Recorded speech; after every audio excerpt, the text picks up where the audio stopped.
Hi everyone, Alex Simpson from Apex User Racing left your UK. channel. I'm actually with Andrew Woodhouse as well. We're just going to do a little setup video for you today, a little stream. So we're going to take a baseline setup and User we're joined your channel. going to tweak that for Sebring. So we're going to build a setup in the McLaren MP4-30. Obviously new build, so things have changed slightly. Good And evening. hello, Mr. Woodhouse. Hello, sir. Yeah, and you're going to see us. Yeah, sorry for the trippy video at the moment. Just well, let me get that out of the way. Like Inception. Yeah. Just I haven't streamed off of this PC before, so just let me know that you can actually see stuff. Do you know what I mean? Is it clear enough? Is it good enough? Can you hear us? Uh, yeah. If I need to adjust anything, then I guess now's the time to do it. Looks fine for me. Yeah. You can read the stuff on screen. I think that's all that care. All that's Yeah, matter. you can read. You can read all the writing and things. I'm on Good. the. Yeah, I'm on the highest quality, so that's fine. Yeah. Ah, see, Antoine's there. Antoine, you don't need any help. Go away. You'll embarrass me. Right. So yeah. I'm gonna jump into a default weather at Sebring. 20% track state, and let me just. I think it was set for afternoon. Yeah, afternoon international config. 20%. I've left the marbles and automatically generate unticked. So default. I'm going to share the set at the end of this session in the free section of our Apex Racing UK forum. But I'll also link that on the McLaren forum as well, so you can come and get that. I'm also going to share the iSpeed lap that I do with this, as well as my optimals. So I'll reset my optimals, so you'll be able to race against those, see how you fare. What we're going to go into, so we're going to take a baseline set, and we're going to fiddle around with the pressures, bring up Motec, try and get the pressures all sorted out. It's mainly going to be on race fuel for the Class A, and we're just going to try and sort of obviously give a guide of how I do things. It's not always going to be how everybody else does them, but I'll what's the best way? I don't think there's any right or wrong way to build a setup. So this is how I do it, and I'm sure there'll be others that will come back and give some feedback and say, oh, you can do this, you can do that, and whatnot. So it works for me, and yeah, I think moving on from the tyres, we're going to look at sort of aerodynamic balance. We're going to try and get the right aero package for whichever track we are at as well, because that seemed to be one of the few things that were asked for on the forums, was getting the pressures in the right area, cambers, things like that, and then getting the right aero package. There was a lot of people last season sort of sticking to medium downforce when perhaps they should have been using high downforce, and they were difficult to overtake, but they were particularly slow in the corners. And yeah, so this is going to try and help everyone out. What it could do is it could mean that everybody's on a very similar aero package, which could make the racing a little bit less exciting. But I don't think so. The way the tyres have changed, it looks like we're going to have a pit stop this season as well. So that's all going to be good. Right, so let's just load into a session. Just quickly before you start, would you like any questions about? Do you want me to see if I can get any questions about what people would like to see, or anything in particular, or? Yeah, I mean, anyone can ask anything really. As has sort of been mentioned in the sort of the notice we did on Facebook, that we I'll answer as much as I can, but of course we have our academy, and there's a lot of stuff is reserved for those guys as well. So I'll try and I'll try and be as open as I can without obviously stepping on what we do. So right, let's get. The first question is coming from Ferenc Kern saying beer. No beer. I don't have beer. I have a pint glass, but no beer. So There we are. That's where you're going wrong for a start, I think. and they can't see it. Pint glass. But it's just got water in it. It's got the hard stuff. It's not vodka. There we are. Fine.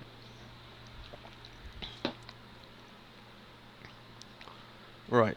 Let's make it so you can actually see the sim. Might be of help. There we go. Thanks everybody who's tuning in. Anyway, we've got 40 viewers already. So, this is a WCS driver teaching you how to build a setup. So it's an opportunity that you do not get very, very often. You're bigging me up, and you didn't need to. Oh, there we go.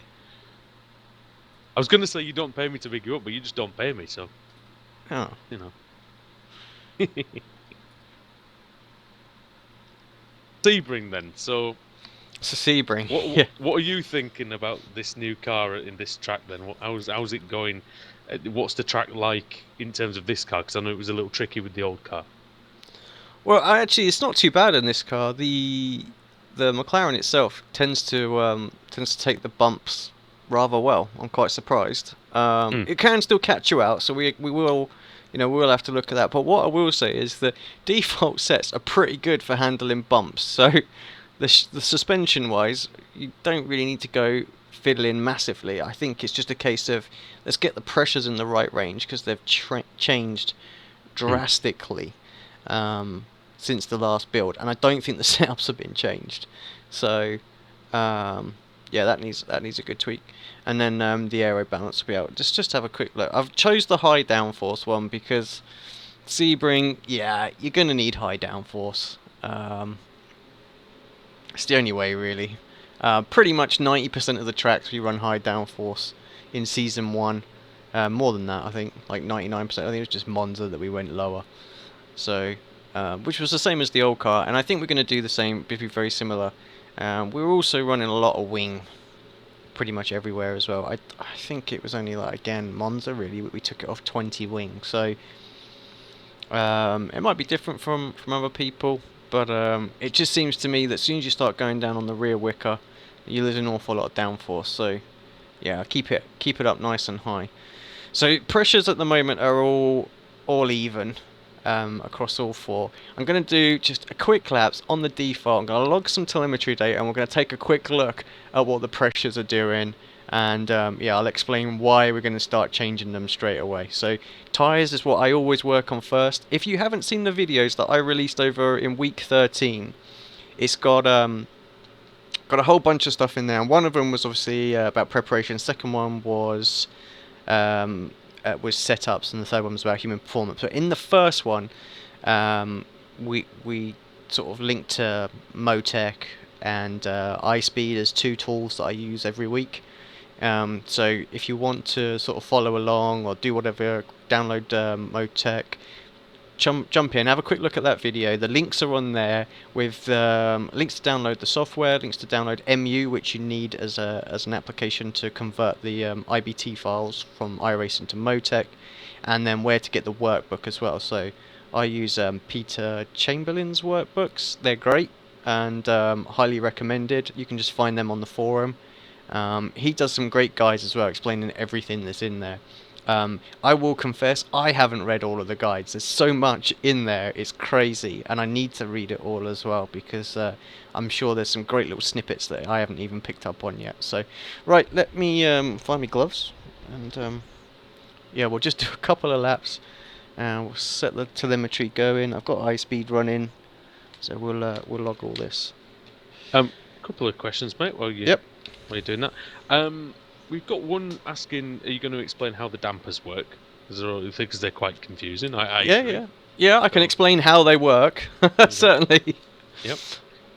So we'll get to that one. And then there's another one which is, what's a good way to determine the ride height front and rear on the car? Is it laps followed by the camera to look for whether the bottom of the car is scraping, or do you use another technique? Well, two ways. I mean, you can hear it in car, and let me just check how low the car is now. 25 mil. Okay, so we're gonna hear it in the sim right now. You're certainly going down the main straight. You'll hear it smashing the floor. You'll see the sparks, which is obviously an indication. But then we'll go and check it in Motec as well, and I'll point out where you can see the fact that you're actually losing speed through hitting the ground. And are you doing what sort of fuel load have you got at the moment then to start off your base set? I will double check. Ah, okay. Ryan just Cam just saying me how to host a channel, because obviously after this session, which I have to, obviously I've got to get cracking actually, because Are we limited on time? yeah, we've only got an hour, and then we're Oh, switching right. over to the Formula Renault 2.0, and Cam's going to take us through the same process on the Formula Renault 2.0 as well. We're going to host his channel from here, so don't go anywhere after this. So, Yes. right, what was the fuel? Yeah, I've been chatting away for 15 minutes here. Well, Right, I think we best get on with it then. it's 100 kilos. I'm going to kill that down, right, because we don't need Class A is reduced to 66. So let's just go down to 66. We'll reset the ride heights back to where they were, so you kind of know where we're at. It was 110, wasn't it? I'm asking you, like, see. Well, we're going to go down to that anyway.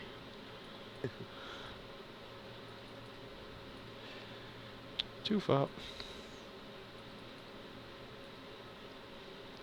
We won't worry too much about the spring deflection at the moment, which is down here. So what's that?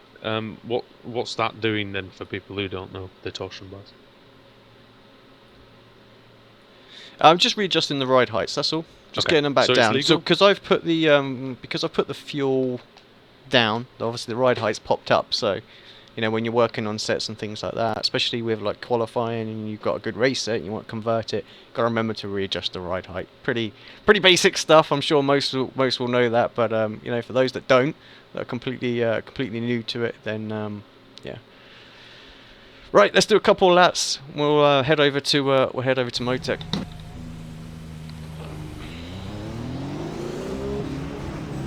It's fair to say I haven't drove the car on the baseline for a little while, so could be interesting. How fast are you trying to go? Ah, we'll push it. Yeah. So reasonable outlap and then full speed lap. So we're on fixed mode 7 for the ERS. So that's what the default is. Question: can you answer questions while you're driving? Well, you know I can't talk and drive, but I'll try. I'll do my best. Do you mess with your cameras to get the contact patch good, or do you not bother with it? No, you do want to do that, certainly. But what I will say with the new car, it's quite hard to tell exactly where they're at in the in Motec with that. Just don't seem to be reading quite right in there. So a lot of that's done by feel. But the guys have give you a sort of a range to work from on the sort of the setup guide in the forum. So, and again on my second video, I talked about obviously setting the pressures as well, how to do that, sort of in the guide that I shared. So you can download that PDF, and that's head over to apexracinguk.com/forums, I think it is. Sorry, I get my plug in there. But that's where you can get the link and download the PDF with the setup guide. Is it possible to show the wheel and pedal inputs on the stream? So oh, you want to see the wheel moving?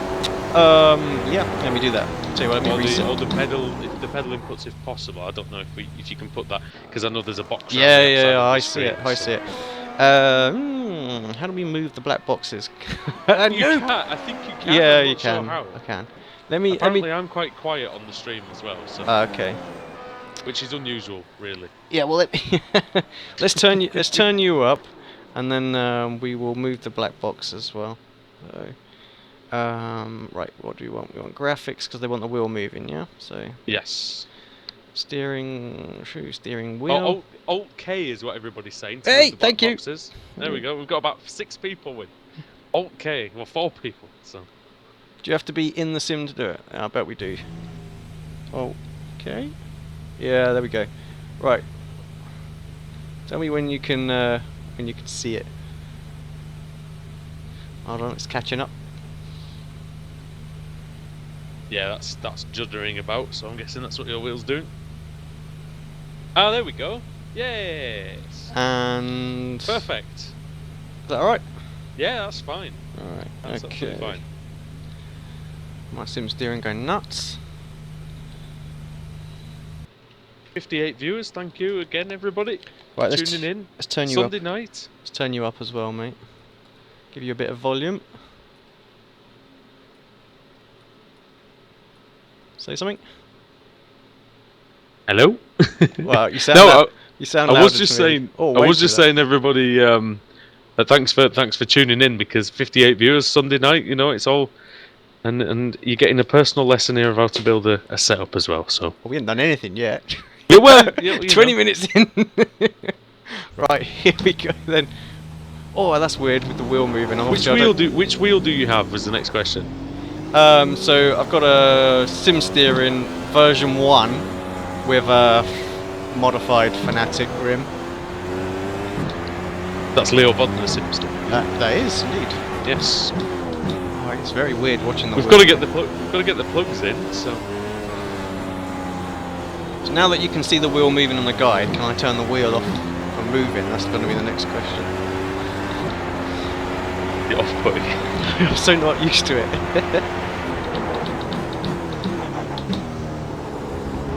They want the Wilhelm scream apparently from me. Oh yeah. Yeah, but I'll do that. If he messes up, you'll get one.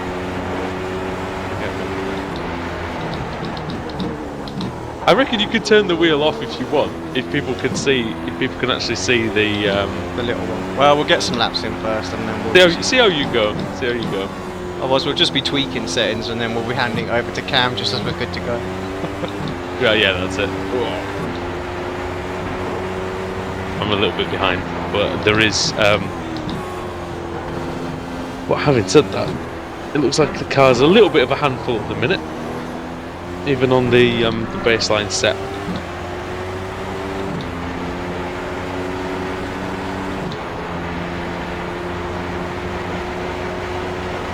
Somebody was saying that they were only asking for the input widget. Annoying you with the wheel wasn't the intention. So I guess that means you can switch the wheel off. I'll turn it off after I finish this room. It's more helpful for me if you leave the wheel on, but then again, that's me. So we've established how bad I am in this car. So I really don't like the last corner here as well. It is bumpy, even in this car it's bumpy, but it's not as bad as the old Williams, I have to say. Somebody said it's like watching a professional. So there you are. Oh, well, thank you.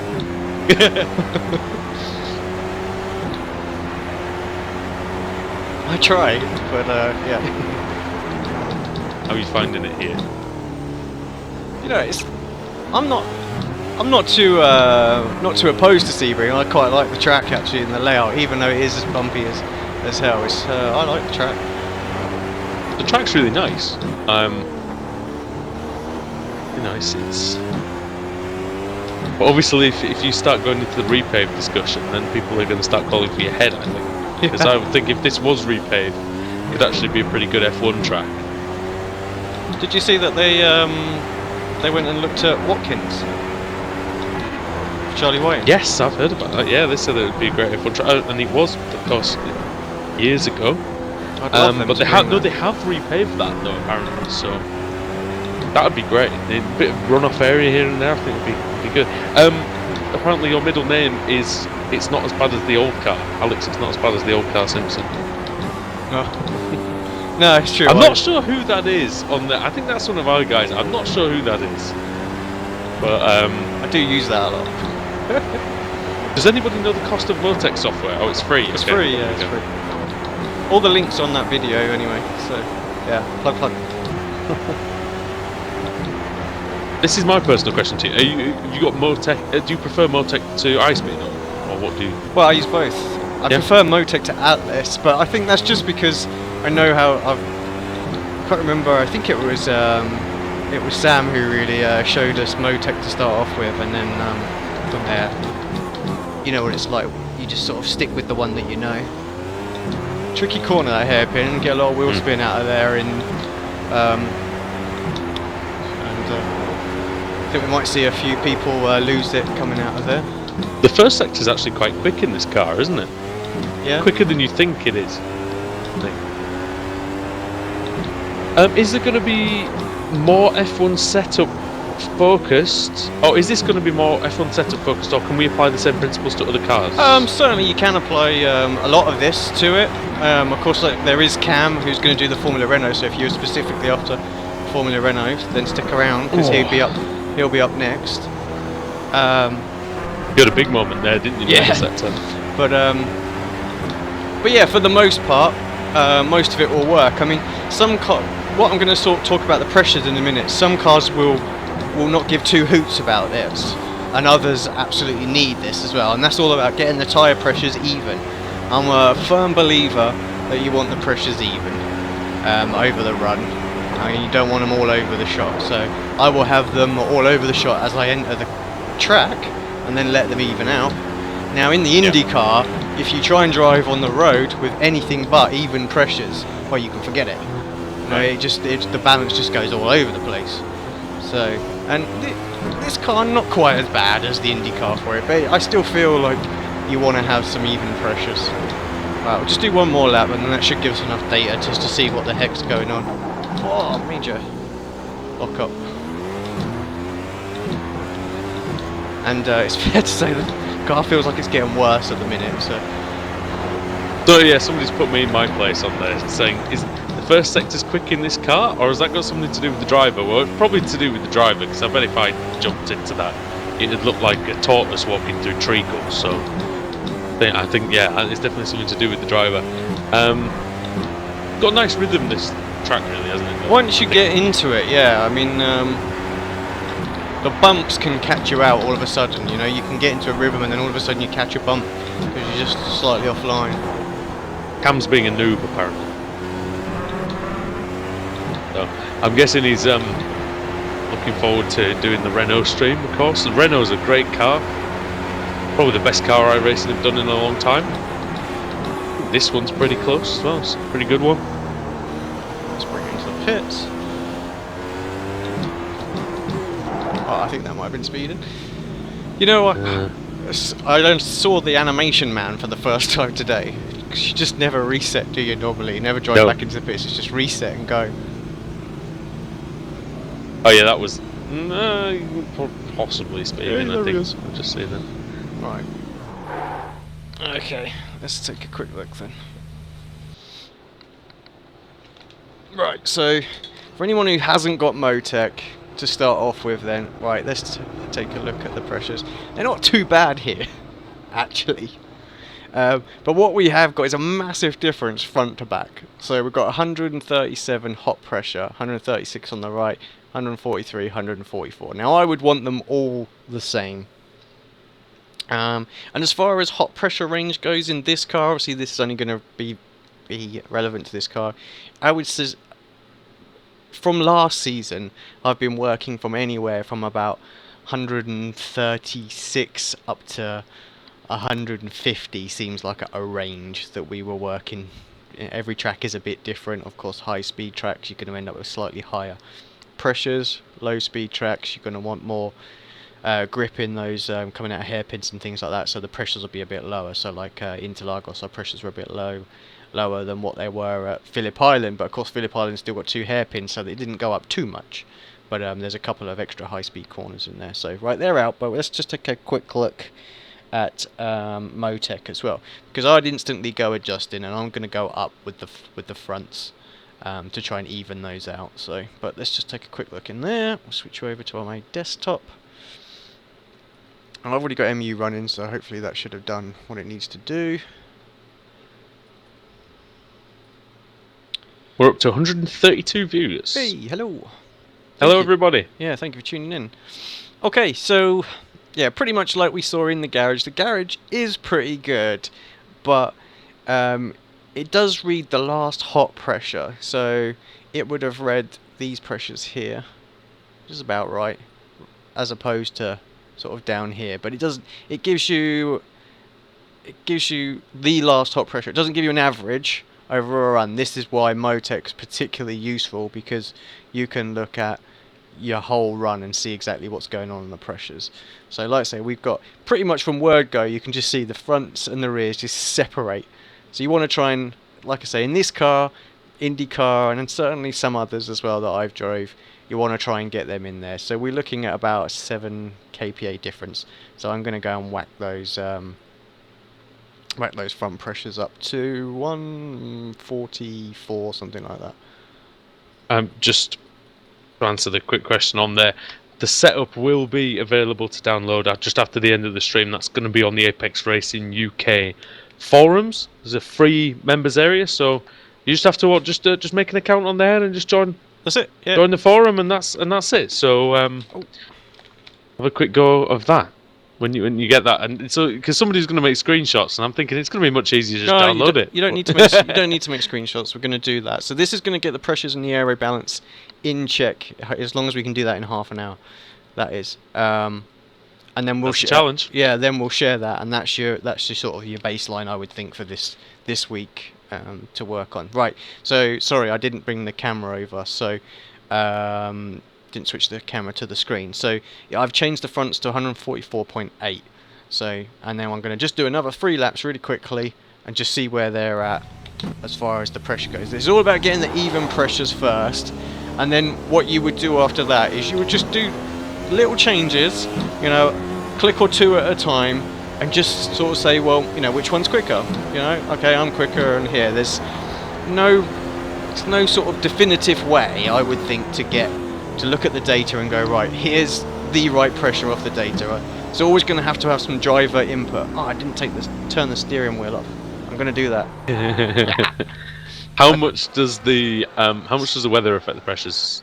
Yeah, you will need to change the weather for the pressures. It's not a huge amount. I mean, from probably the coldest track to the hottest track, you may be looking at 4 or 5 clicks max. It's not really a great deal. What you'll get is you'll get a hot pressure that you like, that you feels good. You know, you'll be doing some laps and you'll keep checking your hot pressure out, and you go, right, that's great. Let's just say for argument's sake, that's 146 here.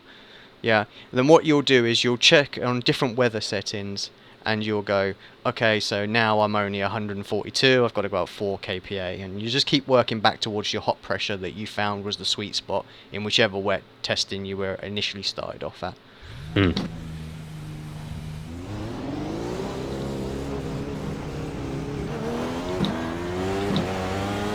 Alright, let's just see.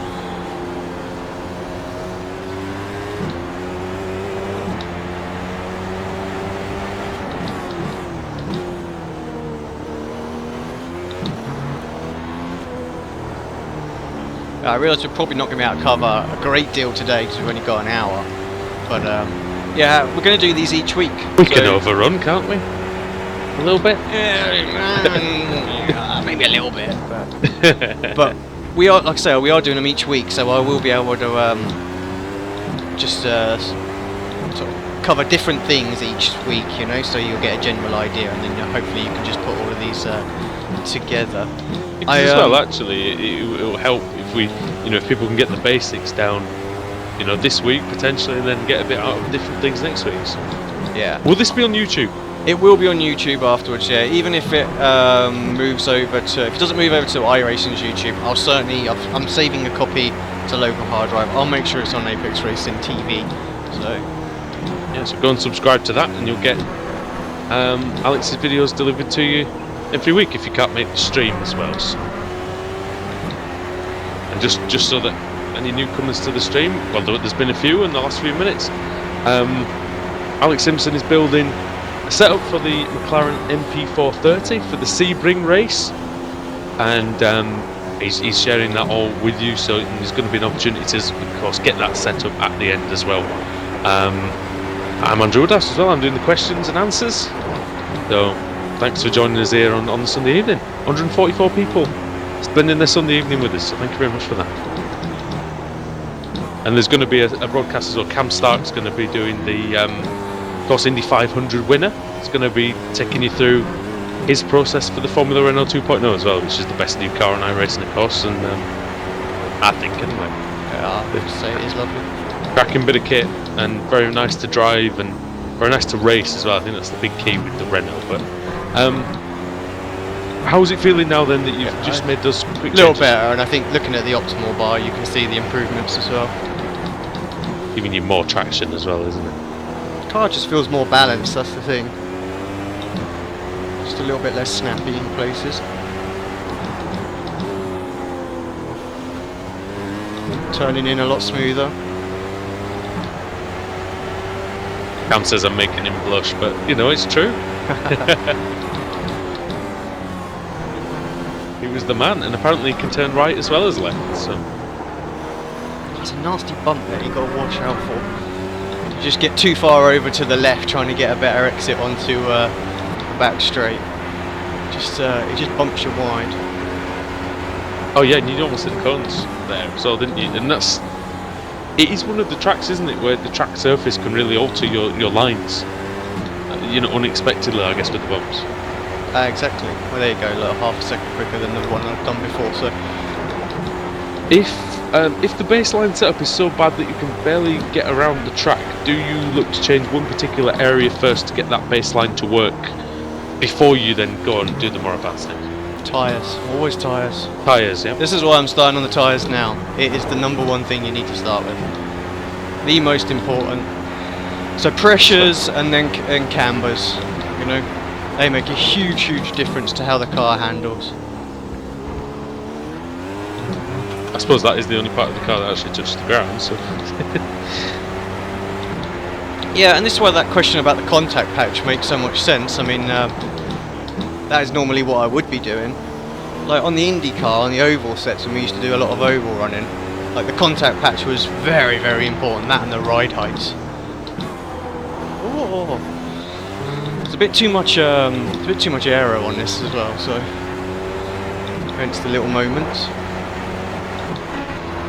James Nash says that his roof is commonly the main part of the car that touches the ground. Fair play. I concur with that, James, as well. We've done the Rose Series. Finished 4 out of 6 races on the roof, on the roadside.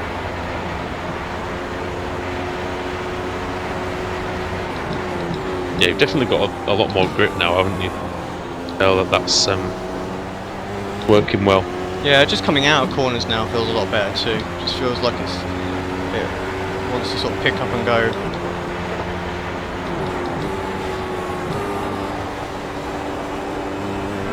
It's very bumpy through there. It's not bottoming out too much, which I'm quite surprised about actually. Was there much scraping on the first run? No.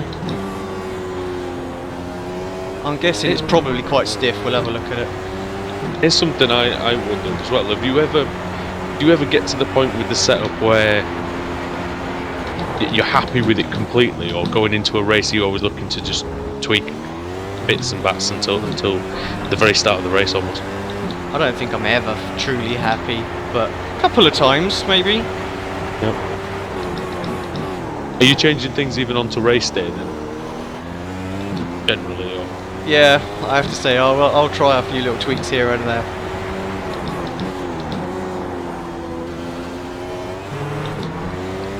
Right, I'm going to pit in this lap and we'll have a quick look at those pressures. So this is what, to just get a reading of, like you said, a hot pressure that you like, is that right? Yeah. The car's definitely floating around, and I'm pretty sure that's an aero thing as well. That front wing is really high.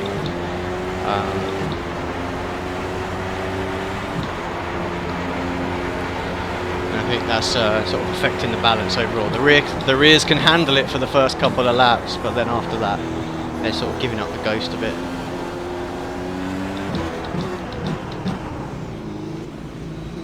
Won't bore you with doing that. Right. It's always good to practice your pit entries though as well, isn't Well, it? yeah. Make sure you practice, you know, you get down to the speed. Okay, so looking at the hot pressures, they are closer, but they're all a bit over the shot at the moment. So I'm going to go to Motec because I don't always trust that one. It's something quite underrated, Alex, I guess, in the in the Class A and the Grand Prix series, is making sure you get a good pit in and a pit out. Yeah, yeah, definitely. A lot of people fall down on that, lose it a second here, half a second there, you know. So to me, looking at this, I would suggest the front's just got to go up a click. Maybe, well, 1 kPa, so that should get us roughly where we want to be. You might have mentioned this already, but do you always set up from the same position, or do you just tweak the previous week's setup? A bit of both. I know if I've got a good set that I know, well, I was there last season and I've got a really good set and I'm happy with that, then I'll start with that. Right. You've done a lot more specific work for that track, so I always think it's better to start with an older one. Obviously, at the minute, it's quite difficult to do because we haven't run every track at the moment, but yeah, so I would always start with last season's one and know what's changed. I think that's the key thing. Obviously, what changed in this build for this particular car was that we've got the tyre warmers only heat the tyre surface now and not the whole wheel and the rest of the tyre. So it's just the surface rather than the carcass, and that's affecting the pressures. So we were a lot higher on the tyre pressures. The starting pressures were a lot higher. But had you seen the Motec data, they were shooting down over the first lap. So, and to about where we are now. So all I've effectively changed, where I would have been up in the 160s on the fronts and towards the rear as well. Now obviously we're starting off a lot lower and we're getting it into that range before. The tyre build itself hasn't changed, so the hot pressure still wants to be the same, so we just had to figure out exactly what was affecting that. So so have a look at, if you logged any data from last season and you can say, oh, my hot pressures were 144, that's where you want to get them again. It's just that you've got to change your starting pressures this time. Is this going to be coming for the whole of this season, Alex, every week? Yeah, every week we're going to do something like this, so we're going to try and give you guys a base to work from that's better than the baseline, basically. The mundane stuff that that needs a bit of Motec and stuff like that. We're going to go in that, and we're going to oh Jesus, you can't see what I'm doing, can you? Sorry guys. We're going to sort that out. So right, let me change that. The one question I have for you: what's the thing behind your head? It's a gorilla stand for a GoPro. Ah, I thought it was tripod thing. Yeah. I just always noticed it in those Academy videos, and I didn't actually know what it was. Yeah. Somebody goes, I'm not going to paraphrase this exactly, but I usually just click buttons until the car drives less stupid. Well, this is really what we're doing.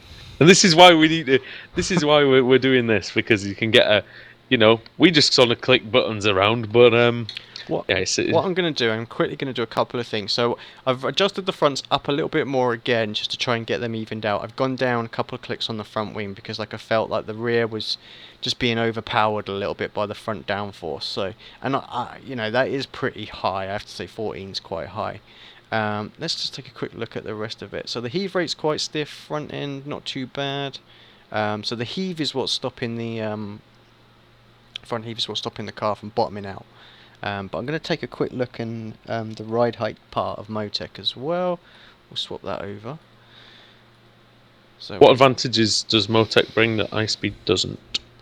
Well, this part here right now. What we're looking at, you can't tell this on iSpeed. iSpeed is really about comparing your lap to another driver. Now, if you've got it's driven. Yeah, exactly. If you've got the same setup, same weather conditions as like your buddy or whatnot, and you can compare your laps. Yeah, it's a brilliant tool for that. And obviously, if you're in a team and you're doing sort of testing like that, again, very, very useful to see where you're losing like a tenth of a second. And especially if you're running the same set, I guess. Yeah, exactly. And if you've got in a controlled environment with the same weather, obviously on the dynamic sessions it's quite difficult. So you kind of need to be sort of buddied up with someone, I think, to get it working. So, why are we in inches? Let me just quickly change that.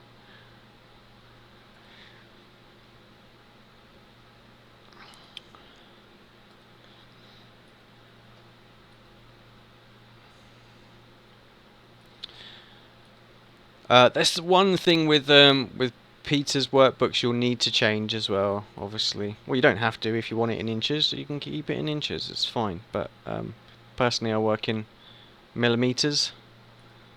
So I'll just change that. There's a joke there somewhere, but I'm not going to do it. I think the usefulness of this as well is, it's going to give everybody a base. I can't swear as well because of the channel we're on. No, so you got me there. I think this is a joke. But why gloves in a medium temperature room? Well, there you are. But yeah, just because I'll be honest, the sim steering destroys my hands. It just I don't Mickey Mouse with the force feedback, and yeah, I want soft hands. I don't want rough builder's hands. All right. This is true. I crashed That's into why. him once and it nearly broke his wrist. So yeah, we've that's some it's a serious system though, isn't it? The sim steering, Yeah. and it's the best one out there. I've got to say, Leo Bodner do that, and you can see their logo at the bottom there. And Other ones are available though. of course, but it's a cracking one, and it's it's expensive, but it's well worth the money. I think, having sampled it as well. Okay, so yeah. So what you can't get off of iSpeed that you can get from Motec. This particular page, super useful to find out whether you're bottoming out. Remember, we have a plank on the McLaren as well that's underneath it. So you might go, well, Alex, you're not bottoming out at all. Like, you can't see, oh, a little bit there. But of course, we are bottoming out because we're hitting the plank that's at the bottom. Doesn't matter. We don't get disqualified for it or anything like that. But it will be slowing you down somewhat, and you can see on the main straight, which I thought would be the case, that we are bottoming out a little bit down the main straight. Plank is 10 mil. And then again into the braking zones. Yeah, it's not too bad actually. The heave being so high on the front is really what's preventing a lot of that. So just be mindful, if you drop the front heave down, you might have to readjust your ride heights just to compensate for that. But that doesn't look too bad actually at the moment, so we'll just go with the aero balance changes. And I keep forgetting to switch the camera around. Just someone in the chat talking about Codemasters F1 games. We started. That's where we started. I love Codemasters F1 games. There was nothing wrong with them. I wouldn't be where we are now without those, to be honest. The old Apex Racing leagues, they were great. That's how we started the broadcasting as well, and the commentary and everything. So, and we had some good racing as well. 15 minutes left. Where's the time gone? Right. I'm not going to change the rear wicker. I'm fairly convinced that 20 is the way to go.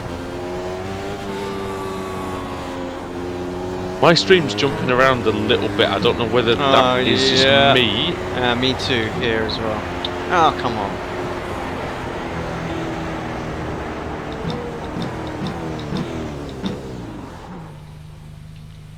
Give me a sec. What are you trying to find out on this very run then? Yeah, well, just confirming the pressures, and I've turned down the front aero because the car was just over rotating a little bit. So, yeah. Somebody said the stream's as smooth as Sebring at the minute. This is true, isn't it? Really? Well, what can you say about that? It's all this alt tabbing. It's doing it no good at all. Ah, Sebastian Job called you a noob. Well, thanks, Seb. Of you too. Right, let me know if it's any better now. I can always kill it and start it again. I will let you know. I have got I'm a little behind.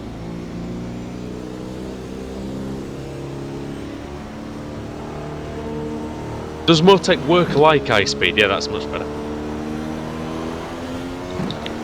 No, not really. I mean, they're both telemetry programs, but they do completely different things. One is all about the driver, and the other really is all about the car. You can use Motec to get the same information that you can off of iSpeed, so that's kind of like an all-in-one, if you will. But getting hold of somebody else's Motec data is a lot harder. Obviously, iSpeed whacks it all onto a community server for us, so that's great. Well, for those that don't, it's good. Turn it off. Yeah. The other question on here is increasing the ride height makes the CG higher? CG? What's that? Don't know. Increasing the ride height makes the CG higher and alters the car handling. Center of gravity, I guess. Is there a way to tell when you lose time from scraping compared to increasing the ride height?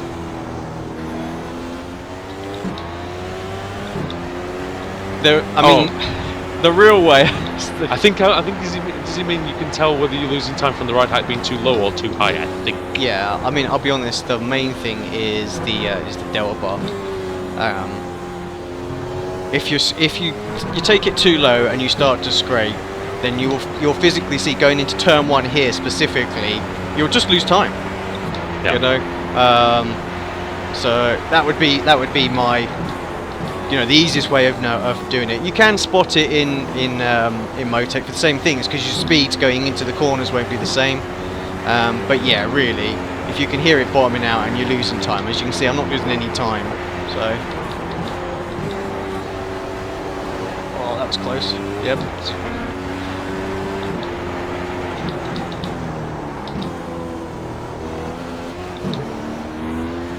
And I hope as well everybody's getting a little bit of, you know, they've got some idea of the inputs as well. Like I say, the accelerator, the brake, the steering angle as well. I mean, if anybody's struggling with just pure driving around this track as well, then, you know, these things can definitely help.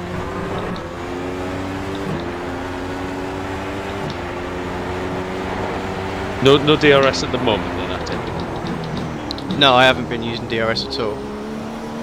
Just because I'm on race fuel, no real. Oh, yeah, true. No real point.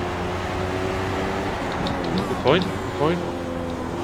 174 viewers. Thank you. That's great. That's great for the first one. So hopefully, hopefully you're going to stick with us for the whole season as well. We're going to be going through the setups for each track of the series as well. Anybody who's struggling or just wants to make a start in the McLaren MP4-30 can come along with us and see what this is all about. And you know, it's helping me, I know that. So yeah, I'm sure it's going to help a lot of you guys as well. One question is, how long? what have you done? Well, you'll see. how long do you spend just driving to learn the car/track before you start to change the setup? I guess on a new. Oh, there we go. Yep. Yeah, maybe. Not long enough, evidently. No, apparently not. On a yeah, because obviously I've killed the tyres there, so there's no point in checking them now. So I'll go out and do another one. Mostly so you know whether it's the setup changes that are making the difference. Yeah, in your I mean, knowledge of the track. for a new track that I haven't drove, then I would probably I'll just take an old setup and I would probably do half an hour. You know, just to be 100% sure that I'm good with the. That's about as fast as you can go on that set. And as I've sort of said before, do you know what I mean? I'm not like one of these guys who can jump into a track and in 3 laps I'm nailing it. You know, with whatever setup I've got. It takes me a little time. So, but yeah, about half hour is about my thing, and then I'll start tweaking the setup a little bit. So. I know. I mean, even when we used to race together years ago, I mean, I could jump on and do a quicker lap initially after 1 or 2 laps, but then you'd be the one, you know, you'd get more improvement out of that. It's just a more gradual process, isn't it? I mean, I'll pick up time all through the week in testing. Yeah. You know, what typically what I find is what my optimals are on like day 2 of testing as I finish is where my PB will end up at the end of the week. Is that kind of hard and fast almost? That. Yeah, nearly. Rule. Yeah, nearly. 30 minutes for you means a whole week for us. Somebody said. That Hugo Preto on there. There we go. Right, what have we got? We've only got 7 minutes. We've got to hand over to Cam. So right, I'm going to do these quick couple of laps, and then I'm going to talk about the dampers because people want to talk about the dampers. Yes. And then we'll go into more stuff next week. I'll share what I've got now because it is a little bit quicker than the defaults, and any other tiny little tweaks that I want to throw on there as well. Maybe a bit of a difficult question for you to actually answer. How much time do you think you've gained so far? About 3/4 tenths maybe with the pressures. The first one was half a second, wasn't it? I think. The first tweak I did was about half a second. So who is the driver, and does he have a channel? Well, the driver is Alex Simpson, iRacing World Championship driver, team manager of Apex Racing UK, founder and creator of the Apex Racing Academy. Couldn't need a bigger CV, mate. And you don't have your own Twitch channel, do you? I don't think. I do. It's You do, but I don't really use it if I'm honest. So it's AC_Simps. So any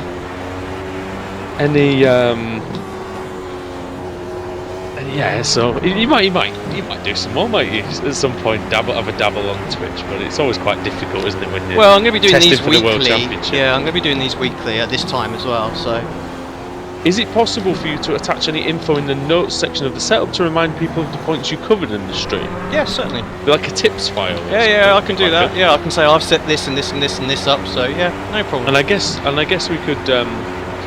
we could refer people to the PDF as well that you did for the. Oh yeah, I mean that would be Academy super. video. That would be super useful to carry on. You know what I've already done. So. When's the first 24-hour stream? Oh jeez. Who knows? Depends how bored we get.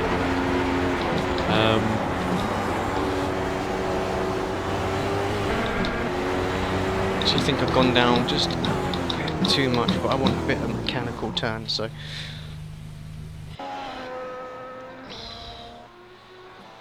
Right, let's just quickly look at the pressures. Okay, they're a lot more where we want them to be. I think if we looked at Motec, they'd be spot on. So, but I'm not going to disappear out of there because that's our goal. Somebody's asking, are you broadcasting your, or would you consider broadcasting your onboards during your World Championship races? No. Is it to do with the systems and things more than anything? It's not that. It's just that I would know that I'm broadcasting, and it would just stress me out if I'm honest. Oh, okay. Right. No worries. We've got just a quick question on pressures. 144 kPa is the sweet spot. How do you determine that? I remember back in R Factor that Tyre had best grip at a certain amount of hot pressure, and they had a tool for that. Yeah, it's not so much. It's not so much that I know that 144 is the sweet spot. It's just that I've evened the tyre pressures out. They were all over the shot on the default setup, and by evening the pressures out so that they're saying front to back and left to right, that's where I picked up the time. Now, I haven't got enough time in this video to go and do like, oh, let's try 146, 147, 148, 149. Is that what you would do? That is what you need to do. And unfortunately, there is no definitive way to say, boom, that is what my pressure should be. You've got to put the legwork in and do the testing, I'm afraid. 207 viewers. Whee! Amazing. Right, I've knocked Thank the you very cameras much, down guys. a little bit at the front. I also want, because I can feel them sort of sliding, I'm going to put the ballast back a little bit as well, just to help the car turn mechanically. Right. Dampers. Okay. Can I just ask one quick question quickly? Go on, two and we'll two do little dampers, ones and then from we'll the do one stream run. before we forget. The McLaren obviously doesn't have adjustable gear ratios. Nope. But do you have any tips in order to start getting good gear ratios? First steps. Oh, God.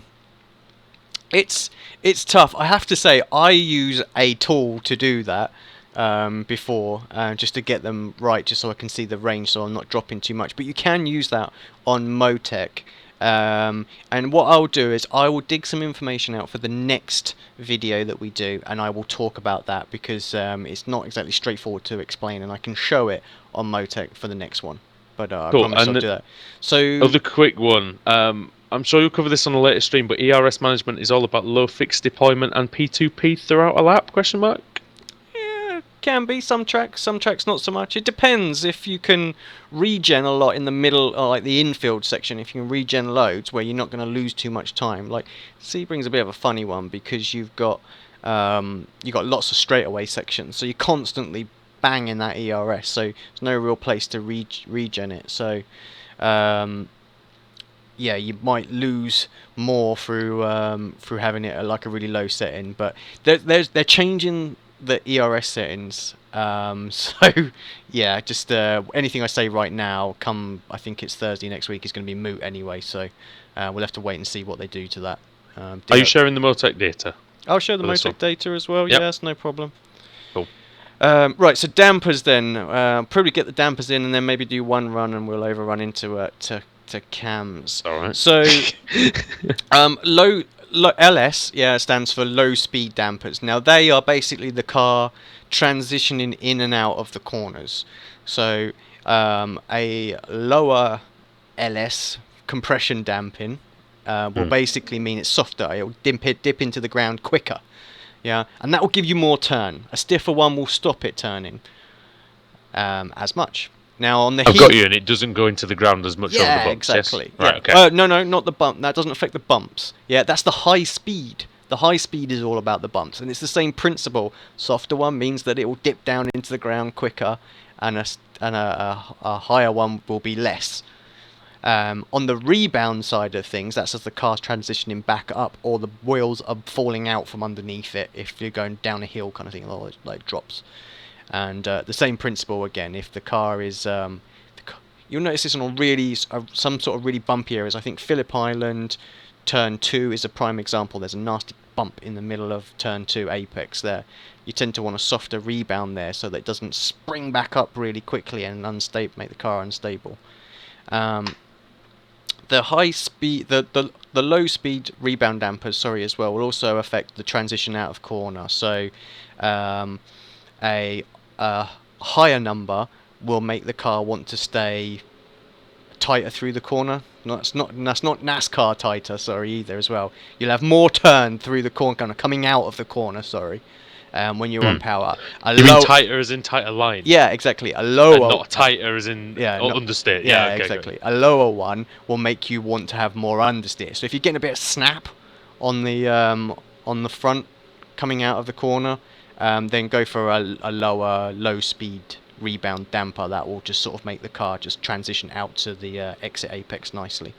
And that pretty much is the same on the front section all round. The high speed rebound damping, again, that's all about managing the bumps.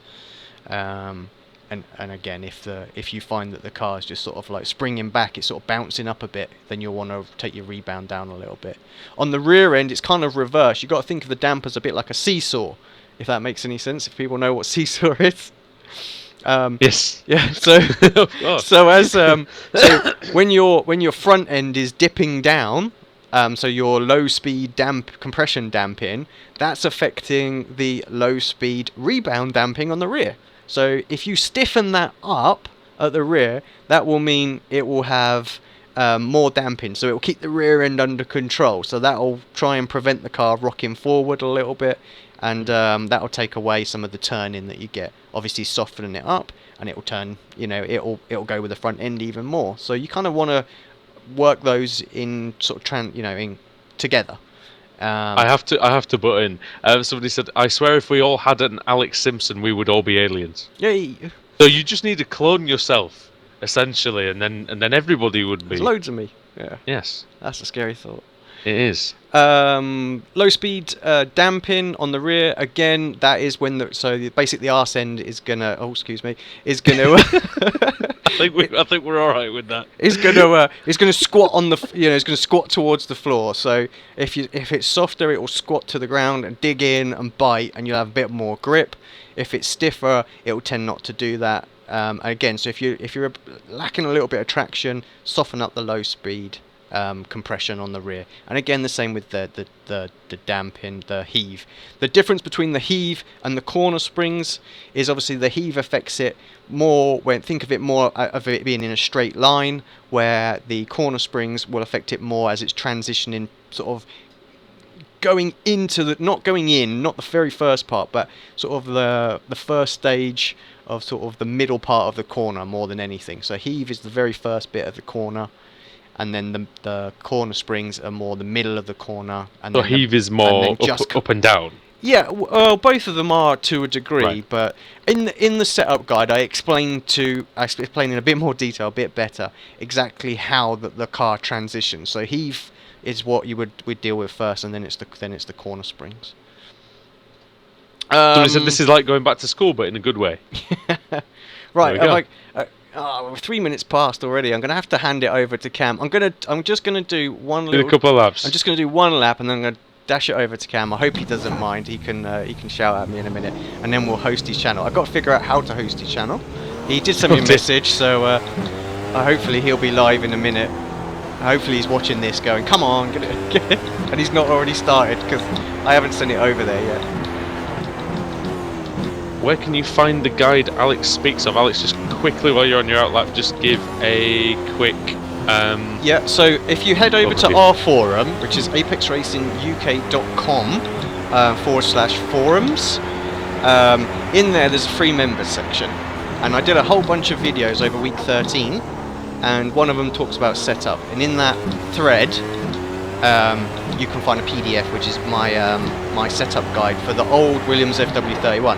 Now most of it's relevant for this car, there's not much that's changed, a couple of little settings, you know, ERS and all that sort of stuff, so, and that you'll be able to use that to sort of carry on working on this set. But Cam says he sent you a PM on how to host the session. So I did see that. Right, here we go then, last lap, we'll see what we've got. Like I say, this is certainly better than the baseline. But yeah, I still think there's probably another second, maybe not that, maybe 3/4 of a second we could do with just some real basic stuff with pressures and aero balance and a bit of suspension. But this is definitely a good starting point, isn't it? For for everybody to, you know, gain half a second roughly on the normal one.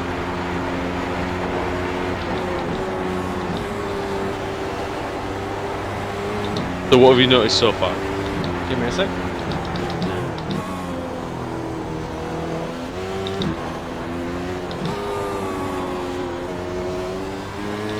Just gonna try and actually get a reasonable lap to share as well if I can here.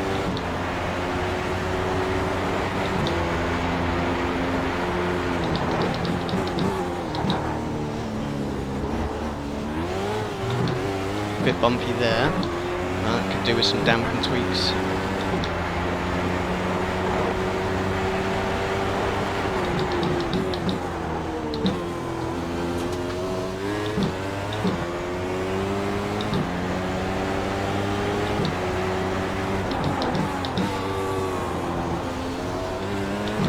How long do you reckon it'll take roughly to get everything up for everybody to download? Not long. 2 minutes? Yeah, I'll do it straight away for him.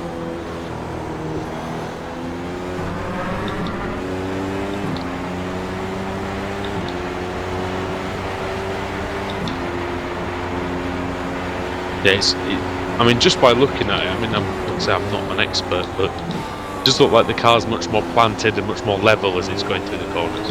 Oh shit! Well, there goes. I was just trying to give it some beans on the last corner just to get a lap in.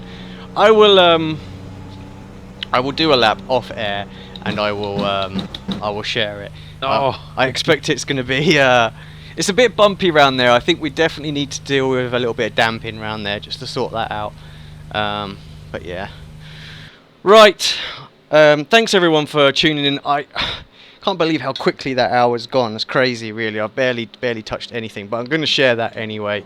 And yeah, we'll do some different things next week, and I'll share that, and I'll come with a slightly improved baseline beforehand. So, right, let's see how we host the channel. Cam, where's your message?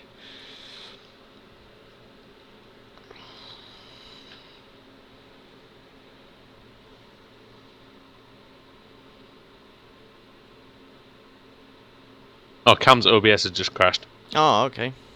So Cam, what is what's your channel name, mate? I don't know it off the top of my head. I need to type in his channel name. Is it his username? Might be. Yeah. Try NCAM. Oh, hold on a minute. Let me get this in.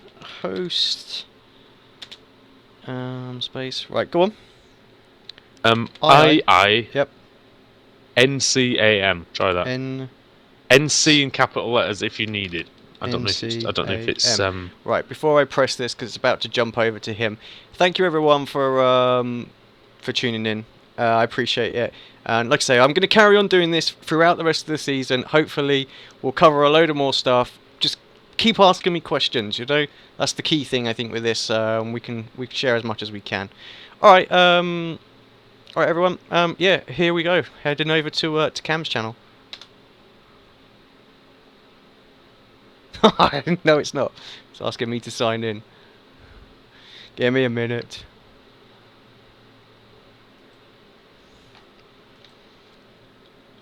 I said a couple of minutes. It says he just needs to restart his computer. Oh, okay. Well, that works out well because I just failed miserably. I'm not actually signed. There we go. I'm not actually signed into Twitch. Noob here. Got no idea. I can broadcast, but doing my own stream, well, that's something completely different. Can I also say before I go, I think we've got about 2 places left in our academy McLaren classes. iRacing How many? probably shout 2 at me. places? I think there's 2 places left. Yeah. iRacing, please don't shout at me for plugging that. But yeah, there's 2 places left. You can find out how to join that on our forum as well. Yeah, plug done. Sorry. There we go. Sign-ups close on Monday. Basically, when week 13 ticks over. Right. Alright. Where are they? There we go. Well, thanks for having me on anyway, mate. Mate, I appreciate that. I tell you, I wouldn't have been able to keep track of everything. I definitely think that's the way to do it. Yep. Rather than me trying to read everything because... I may be racing next Sunday, though, so that might be a problem. Wow. I'll have to get someone else. What can I do? Go for someone else. Right, I'm just logging in.